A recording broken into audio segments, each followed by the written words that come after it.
আমি এখন দাঁড়িয়ে আছি আমাদের আরিসপুর ঈদগাহ ময়দানের সামনে এবং মজার একটা বিষয় হলো যে এইটা আমাদের পুরো গ্রামের একটা মাত্র ঈদগাহ।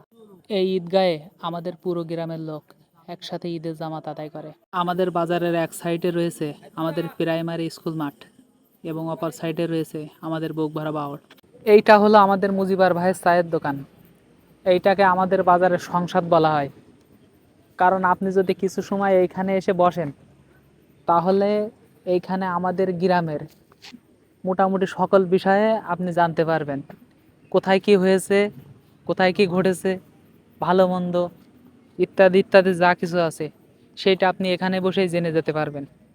এর পাশেই রাস্তার দুই ধারে মাথা উঁচু করে দাঁড়িয়ে আছে দুইটা সাবু গাছ, যেইটা আমাদের গ্রামের ঐতিহ্য বহন করে এবং এই গাছ দুইটির বয়স প্রায় 100 বছরের কাছাকাছি।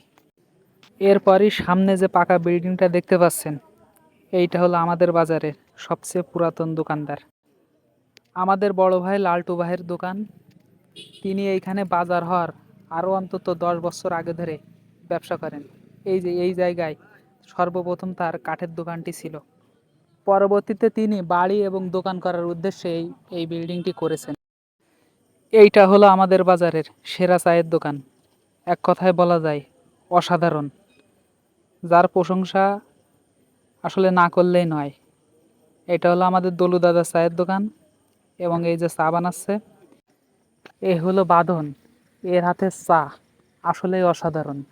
আপনি যদি একবার খান অবশ্যই তার চায়ের প্রেমে পড়ে যাবেন। তার হাতের বানানো চা আসলেই সত্যিই মনোমুগ্ধকর। আপনার জীবনে অন্তত একবার হলেও এর হাতের চা খেয়ে দেখা উচিত।